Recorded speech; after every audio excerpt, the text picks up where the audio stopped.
forgot Mom yesterday, so I had to bring her. I didn't have to bring her, but she keeps me straight. A little housekeeping. People, morons on YouTube, are asking me why you guys stand up. If you're, like I told you, if you're being bad or you're being dunces, they used to. I'm sure they don't stand you in a corner anymore, put a dunce cap on you, like when I was a kid. Okay. It's because standing, I probably mentioned this already, but standing and working can be very much more effective. I've even got mentees that stand on a treadmill and work. But they stand on their own. I'm not telling them to stand. That's number one. Number two,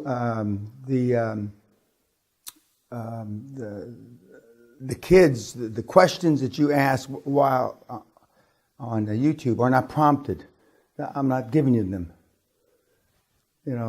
Tenerife here asked these questions, Lord knows, all on his own. All on his own.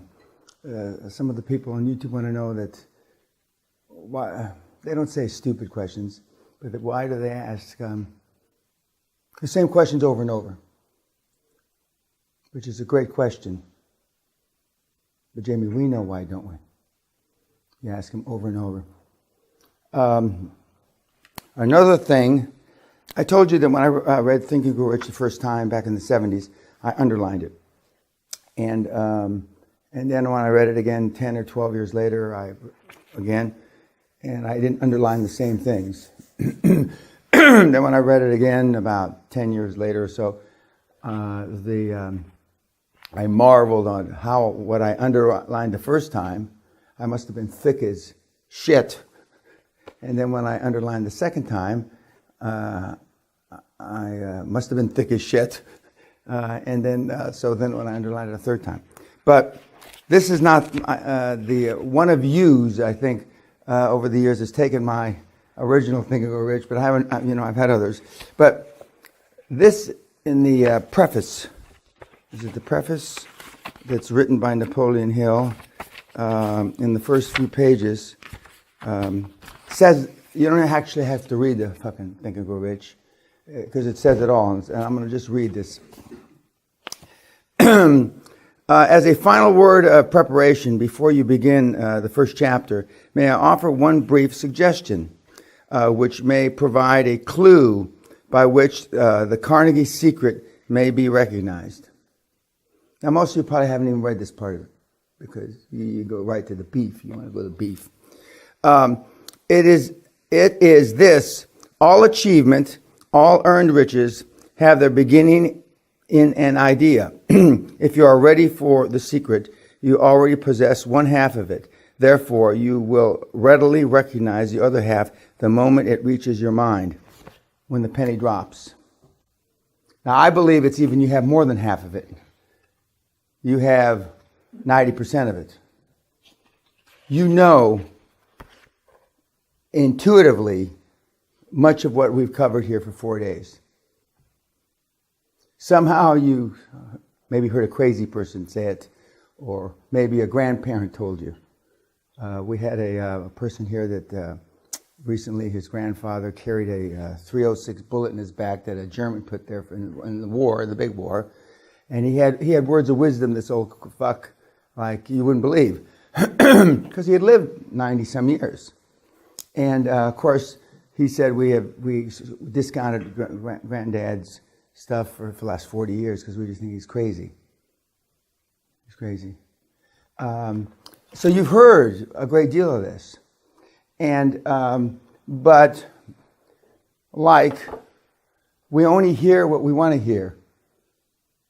And many of the things, I talked to Patrick last night, and we talked about some things, and Patrick had been here 2.5 years ago. I know his fiance, and he is the closest thing we have in this room to a raconteur, bon vivant Renaissance man. I mean, well bred, well this, well that. The pretender is Eaton over here, because he wasn't well bred. Except for Eaton, he wasn't. He didn't come from that kind of thing, upbringing, and he fakes it now. But he is the Renaissance man, And but like he said last night, he said, I didn't hear that. 2 or 3 very important points. that I made to him 2.5 years ago.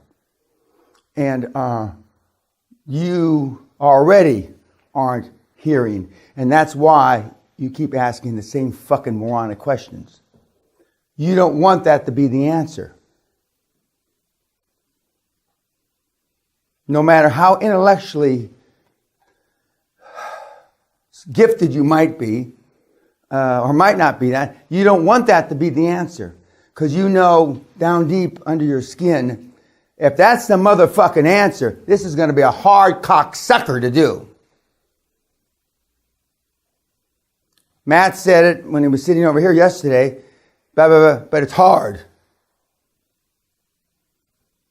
Because if it wasn't hard, there'd be a motherfucking jobs and gates on every fucking street corner like a Starbucks.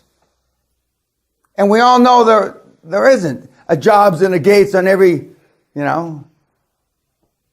corner like a Starbucks. So you know down deep in the fiber of your body that it's going to be hard. So you keep asking. And that's why YouTubers, they keep asking the same fucking stupid questions. Because they don't want, and if I tell them 100 times, they don't want to hear that answer. Just like your grandfather or somebody in your history of your family, was crazy old Uncle Ed. He said it's hard to be goddamn rich.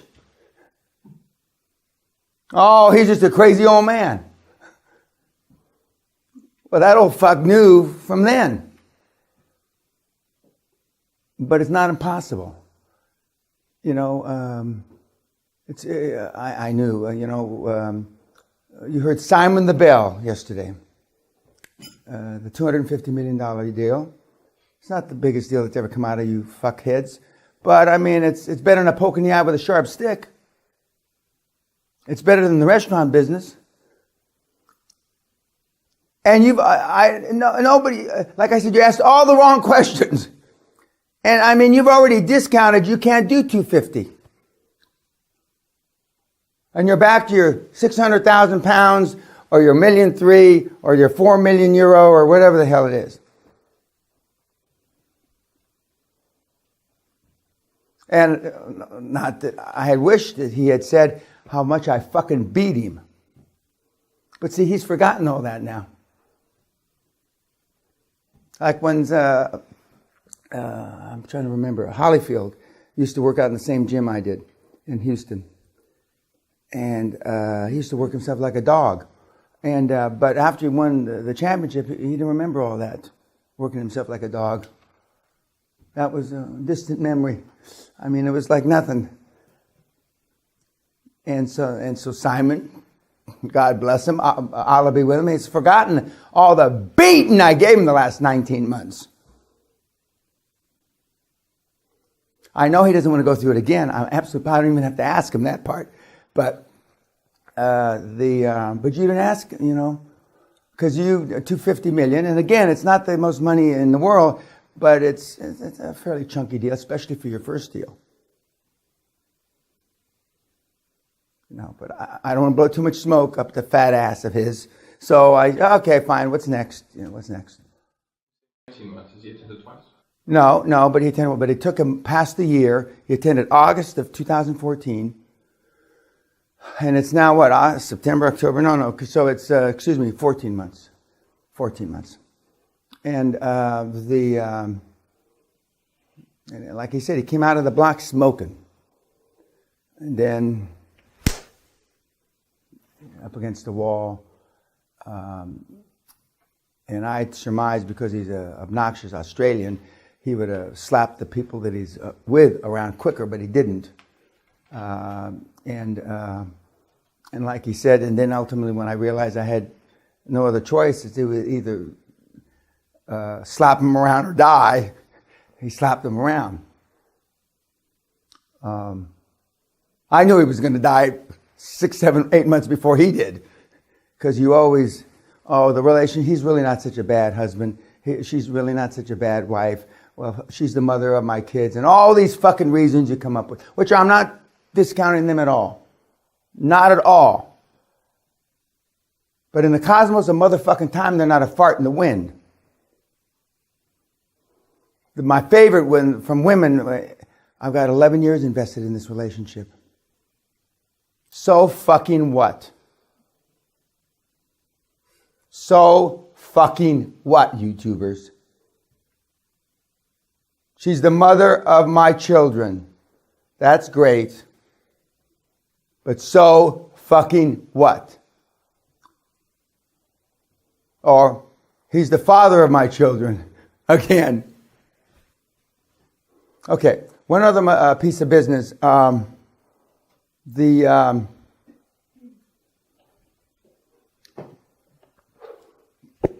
almost forgot, but for 21 years, I said how one of the first things when I go into a big business school, how many classes have you ever taken on selling a business? None. How many classes have you ever taken on buying a business? None.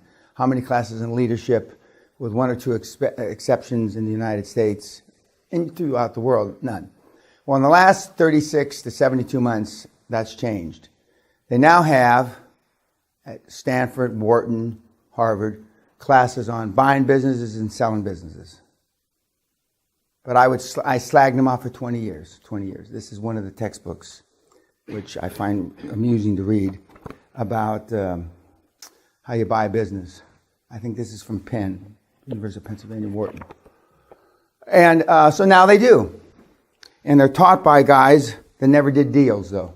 But that's now someday they'll have them taught by other people. But so I wanted to clarify that. I was asked a few times, because you guys that Google shit. Oh, Mr. Peña, at University of Virginia, the judge school, they teach a course now on selling businesses.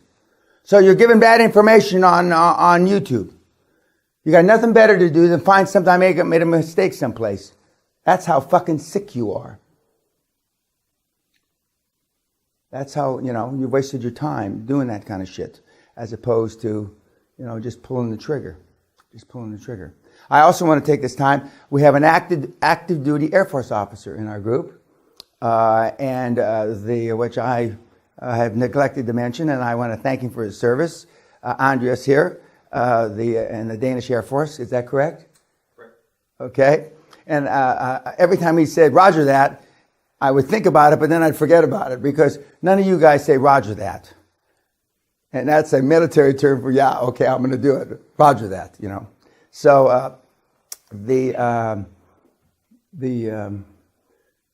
I'm sure his take on listening to you fucking people whine is quite amusing, for the most part, not too dissimilar to the 15-year-old is, why do they ask stupid questions over and over again? Because they don't like the answer, and they're thinking I'm going to give a different answer. Now today we're going to listen to Chris Bonner, who's in the process of closing up 2 deals. He's the guy that looks so good in his picture, and and we're going to tomorrow we're going to listen to Jamie, who has closed his first deal here recently. And any questions? We'll do. I'm going to ask you about the Hercules article after we get off YouTube. But any questions about anything so far? I've got a question. You have a question? Yes.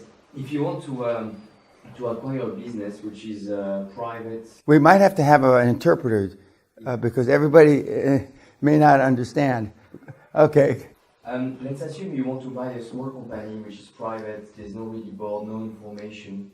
And how do you access the founder or the owner? If you show up at the door, fine, but you never know. He may not be here. He may be away. Or what is your sort of most effective? Well, the most effective, was it for sale, or is you just showing up? Just show up. Hi, my name is Rufus Doofus. I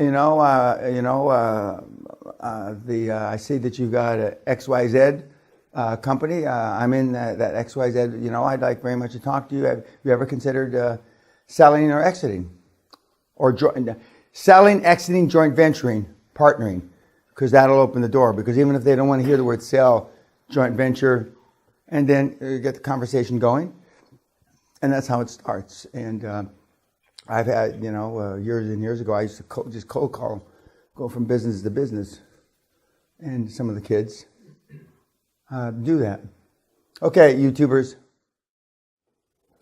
as I said earlier, you will have access to the links to the people that we had live feed and the people that we've taped, previously taped that you saw, and you will have access to them when you leave here to the future live feeds and the future tapes that we have. And I answered my own question that I asked earlier, that why haven't I done these live feeds, etc. before? And why haven't I given so many? Because you'll get more templates than anybody else in the past. And actually more templates than the group before you, and they got more templates than the group. So everybody this year has just about gotten more than, and frankly, as I told you earlier, I didn't put them out is because everybody was so successful.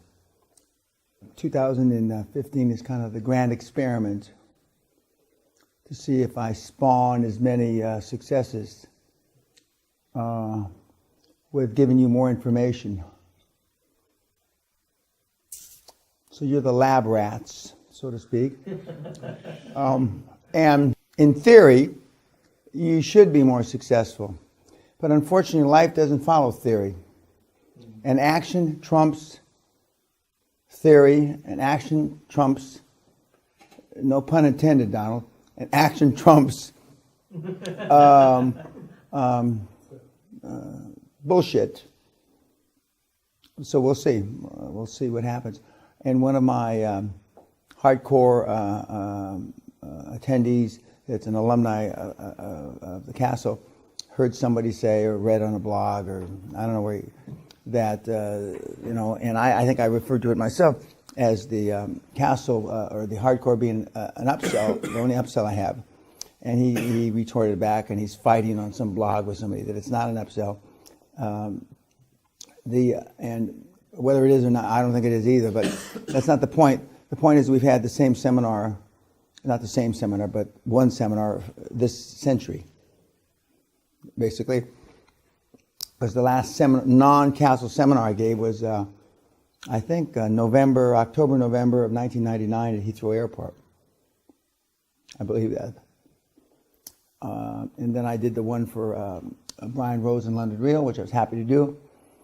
But I have no intention of doing any others outside. And I get asked quite often, when you come to Australia, come to Hong Kong, come to these other places, and I don't intend on doing that. And for the very, one simple reason, and it's selfish. Not that I'm Mother Teresa, guys, believe me. It's because I can't track you if I put 500, 1,000 of you in an auditorium. Well, I can pretend to track, but I really can't track. And see, I want to really be able to track Valerie so I can beat the fuck out of her. And I can't, if she's just one little person in the back of a room of 1,000, which she'd like to be actually, one in the back of the room of 1,000, then I have no way of following up. And that's why I stopped doing those seminars to begin with. Because even though our results were still very good, vis-a-vis the industry, the results for me were pretty poor. Because I demand more, I expect more. And I get more. When you demand more and you expect more, guess what? You fucking get more. So the intention is to keep it in these groups from 18 to 22 or 3 or whatever for the foreseeable future. And I do now have a seminar booked for next year. It's the first week in February. And so I believe it's already up on my website. Now, we're going to spend a lot of time role-playing the rest, and going through. We're not going to do the financial shit until tomorrow. It's like the best sex you ever had, which when you can think back way in your distant memory, it all comes at the end, and literally, it all does come right at the end. And but we're going to do role-playing. And so far, the role plays have been pretty good. And they should be. They should be good. Now, we used to do more role playing at the beginning of the seminar, but we don't do that anymore. Again, it's trial and error, I would think that if you read all the stuff and that you should be prepared to do a role play in the beginning, but having done it many times, not a few times, you're not. And you're more comfortable with the setting. You're more comfortable with being at the castle. You're more comfortable with, the ambiance. And again, the ambiance here is yesterday's dreams are tomorrow's realities. And the ambiance is the, eating and being waited upon by servants and that kind of thing. And the ambiance is to be able to walk around the grand estate and feel more comfortable with it. So the role playing seems to get better the last 2 or 3 days than it does the first 2 or 3 days. Any questions? That slide, surprise equals success. You've been trained. Corporate world doesn't want surprises. By definition, you don't want surprises. Now, even though they may get mad at you if you have a positive surprise, they can live with that. But God forbid, Allah forbid, if you should have a fucking negative surprise, then all hell breaks loose. Well, unless you build a surprise factory, because all the surprises aren't going to be what you think. So you've got to have your people understand that you want surprises. But intuitively, you've got to understand also that not all of them are going to be positive. Some are going to be just downright negative. That's fine. We would always rather have positive surprises. But if your people get the inkling that, because they don't really know, and the other thing is they don't really know how you're going to take the surprise. And unless the team's been working together a long time. In my career, not everybody, but anybody that's worked with me for any length of time realizes, that I understand that, man plans and God laughs. So I understand that better than most.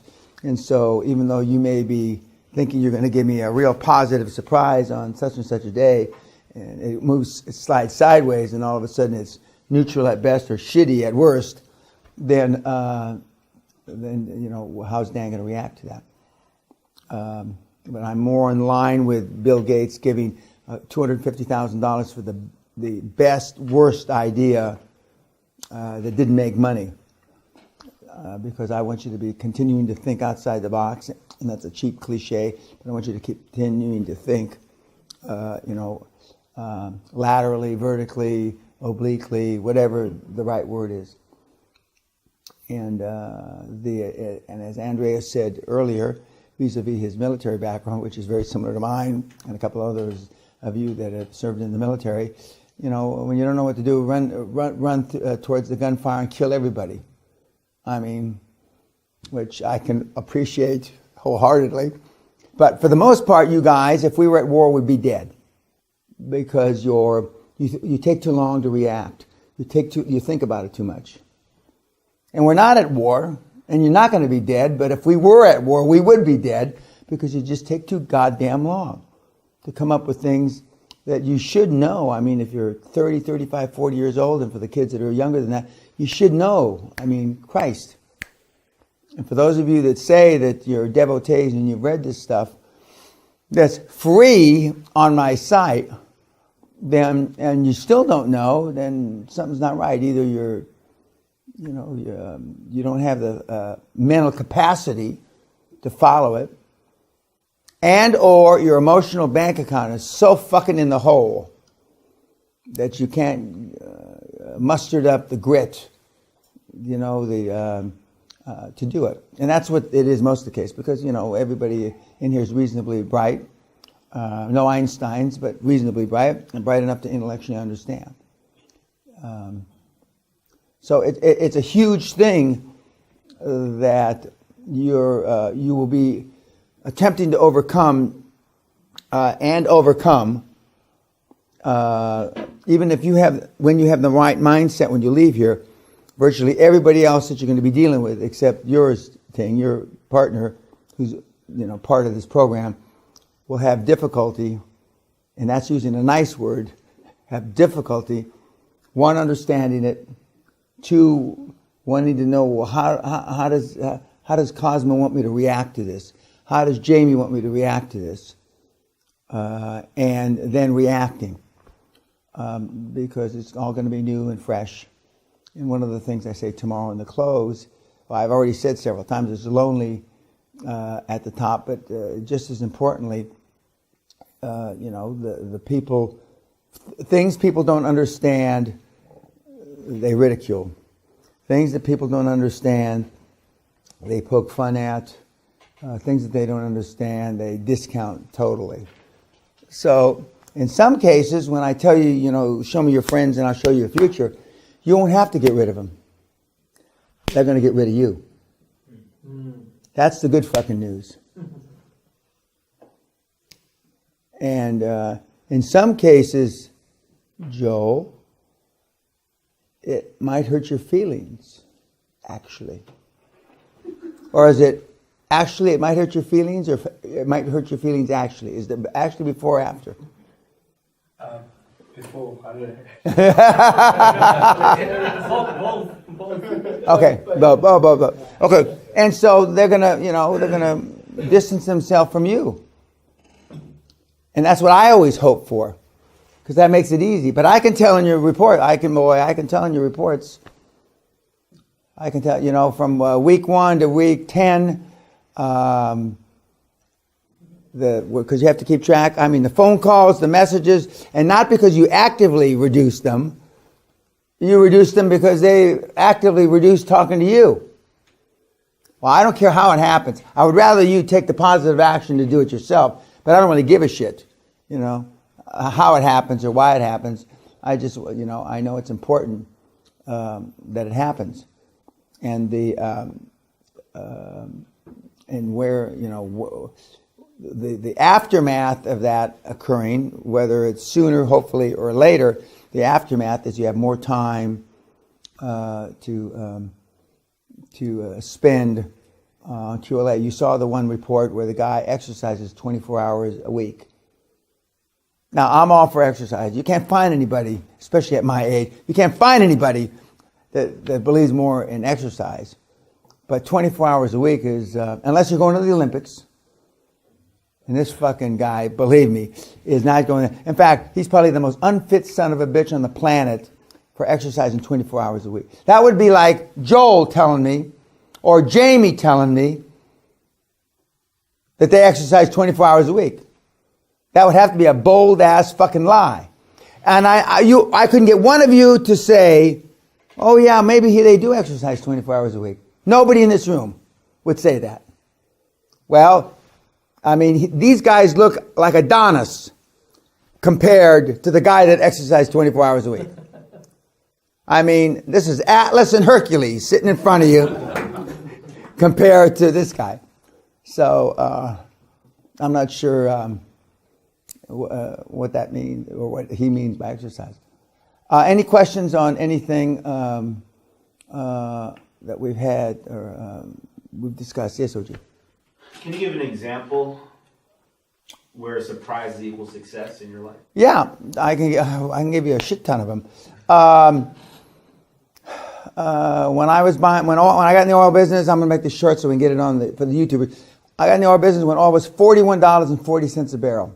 The day that I opened Great Western, $41.40, if my memory serves me correctly, and it went from $41.40 to 6 or 8 interday, depending on when you measured a barrel.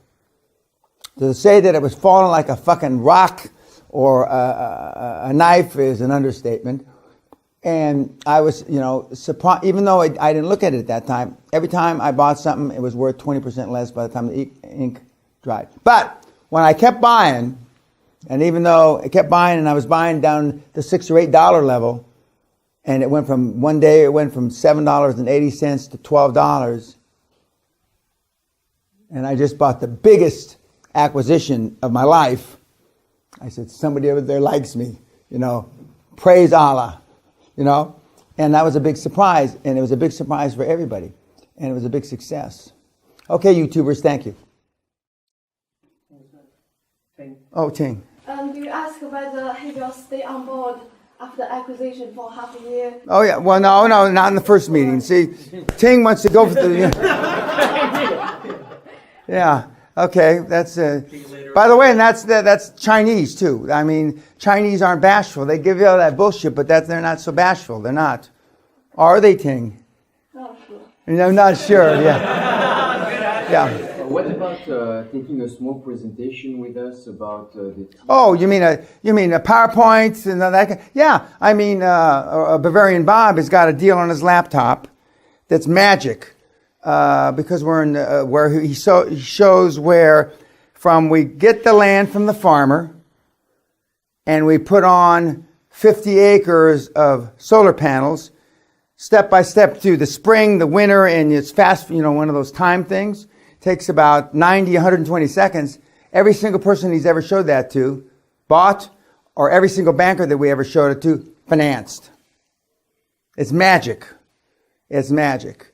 Of course, it took us a year, and it took 18 months to make the fucking thing because it takes 18 months to get the thing, and But I mean, now that we have it, so when you're in construction from the ground to the building, you show that fast, and it costs. They're not cheap. And so most of, a lot of startups won't do that.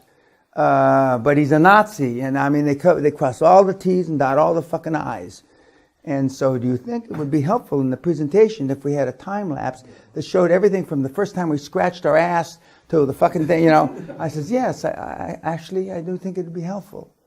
And so it took us almost 2 years to put together, but now it's a great sales tool. So for those that are in construction and those kind of businesses, or you're going to build nursing, I'm not suggesting anybody build nursing homes.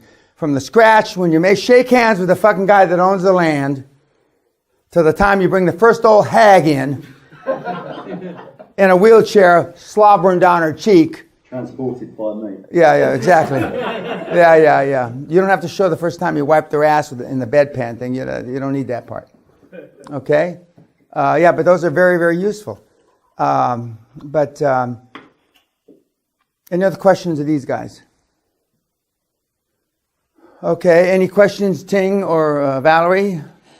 Yeah, I guess in terms of the process, right, the timing. So you set up your board, got your team, you were working out your strategy before sort of... Yeah. You'll be working it out more than I would, but anyway, I understand that.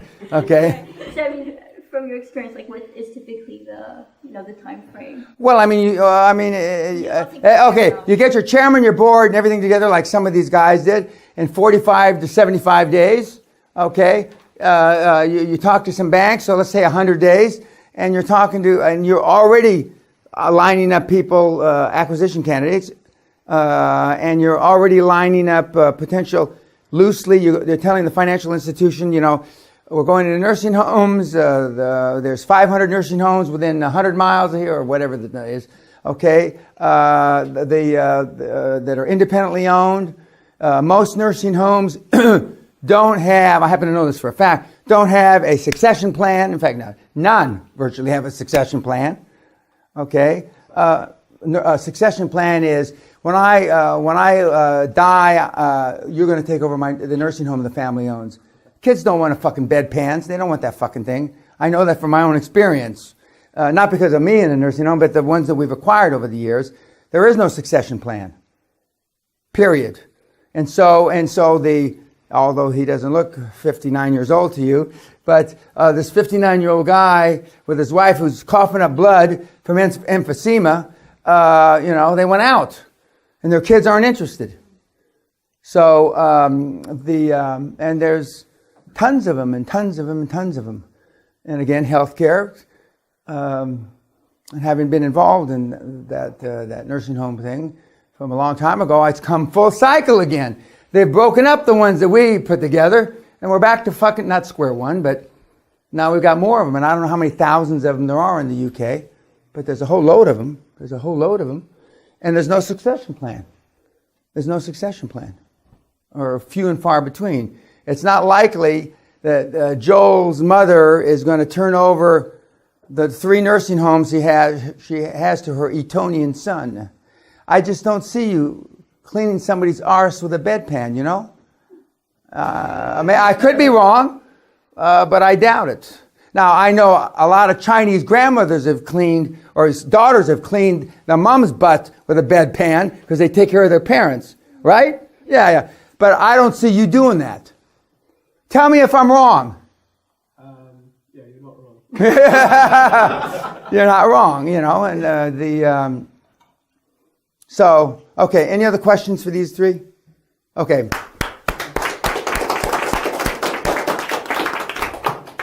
And for those of you that are watching me from nursing homes, it's time for your medicine. It's time for your medicine, and after your medicine, the bedpans. Yeah, and we'll have some of my colleagues run around to help you out. We just went through a nice role play where we had a seller of a nursing homes talking to a potential buyer, the CEO of the investment company that she's put together her dream team. She was there with her finance director, her CFO. And Chinese CFOs are tough as fucking nails. They ask hard questions, and you missed it. She was already asking hard questions, and we didn't get to that stage, which is very much in character, actually, from my experience.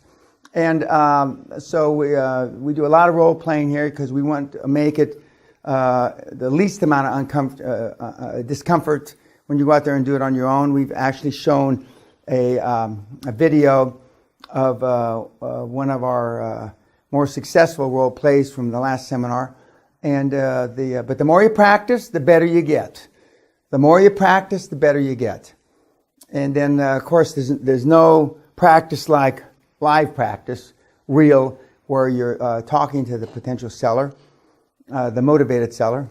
And again, guys, all this is free on my site. All this information is free on various podcasts, my seminars, and programs from the past, and it's on YouTube. There's ad nauseum. All you have to do is take the time to go through it all. Now, any questions on the sales process that they went through that you'd like to clarify? Yes, Valerie. Yeah. So if the potential seller that you're approaching comes up right away with a ridiculous... You mean like he did, 8 to 10 times EBITDA, yeah. How do you recommend approaching that? Is it worth... Okay, no. When you said, like I said, we can't really talk price without seeing the numbers, but I can, we can discuss it. 8 to 10 is a bit high. You can be positive. I just say, you fucking crazy. But you can't get away with that. I don't recommend that you get away with that. But he knows when I say it's a bit high. He says, it's very high. I mean, that's not what the market is. But everybody thinks that you ask an astronomical price, and you get, they come in with an insulting low price, and they think, that you're going to come in the middle. To professional guys like me, the worst thing you can do is give a astronomical price. Because I might, if he had said 15 times EBITDA, I would have said, thank you very much for the time, and I had to leave. Because when I say 3 times, you can only make up so much room, and it's never in the middle. And that's why there's never a win-win deal. There just never is. Anybody that thinks that has never done any deals. There aren't any win-win. And if you think win-win, then one side's stupid, which happens all the time. Happens all the time. But I mean, and I'm not to say that I haven't overpaid for shit before, which I have, and I've had a couple of strategic reasons in the past to overpay. Like I wanted to buy a whole team, in that industry, and so I overpaid. But I was buying them, and then I locked them into contracts. I wasn't so interested in the CEO or CFO, but I wanted all as Valerie would say, the operational people. I wanted to make sure that they were locked in, and immediately when I locked them in for 1, 3, 4, 5 years, I gave them options. So they just didn't feel locked in. They were locked in for a reason, and a reason that they would get equity as the company performed. And as you are successful in your acquisition model, I mean, the rumor gets out fast, especially now with blogs and all this stuff. I mean, also ugliness gets out fast. So, I mean, you fuck somebody over, it's going to be in the street. And some of these industries are very small. And, you know, everybody knows everybody. But whether the industry's small or large, you don't want to fuck over anybody. There's plenty of acquisition candidates out there, and there's plenty of meat on the bone that you don't have to take the last little bit of it off and leave something for the next guy or gal or team or whoever the hell it is. Any other questions? Okay. Tomorrow we're starting on step 5, your quantum leap, war action plan, growth, working capital, finance, which is internal finance, and acquisitions, which is external. We're going to talk about internal growth, which is growth just naturally that the company provides through their own growth of top line and bottom line. And then we're going to talk about external growth, which is what more or less made me famous or infamous or however you want to say it, acquiring companies, because it's no matter what you think, no matter what you've done or what you've heard, it's easier to buy revenue than it is to generate it. Full stop, flat. I don't give a fuck what industry you're in. And then certain models, for example, dental practices, accounting practices, and a few other practices sell not by their EBITDA or sell by their some after-tax figure. They sell by gross revenue. Dental practices and accounting practices sell 0.75 to 1.25 times yearly revenue. So if you got $1 million or €1 million or £1 million accounting practice, you're going to sell it between 750 thousandths to 1.25 millionths, and that'll depend on if you have are they month-to-month clients. You got some yearly contract, if you got year contracts, and most of the people don't. These small accounting practices don't have that. Sometimes they do. Okay, so the small practices are sold as all things being equal, and of course nothing's equal, but on a multiple of your yearly revenue. And now, if you have yearly revenue of €1 million or pounds, and it's all 100% contractual with BT, that's a whole different ball game. But BT doesn't give contracts with schlup and schlup chartered accountants. BT doesn't give long-term contracts with PricewaterhouseCoopers. So, but I mean, occasionally you do find somebody that's got long-term contracts. Even month-to-month contracts are better, and you'll be at the 1.25. But if it's just as they walk in the door, in Leicester, I mean, to your little, doing business as practice, then it's going to be closer to the 0.75. Because all your clients, I buy his practice, and he leaves, and he goes across the street and sets up his shingle. They can just all walk across the street. And that's why, but in general terms, the more long-term, short-term, intermediate, and long-term contracts you have, long-term being a year or more, the higher the value of your business. And then we're going to talk about the EBITDA, how many times the EBITDA. But in essence, what you want to do is you want to buy businesses at 3 to 6 times EBITDA, and you want to float the fuckers at 8 to 12 times EBITDA. And even a Etonian guy like Joel can figure out there is an arbitrage. And you can explain to these guys over cocktails what that means. There is a fucking arbitrage spread of 6 to 10 to 12. And that's what makes the world go round, in my judgment. Okay, YouTubers, thank you very much.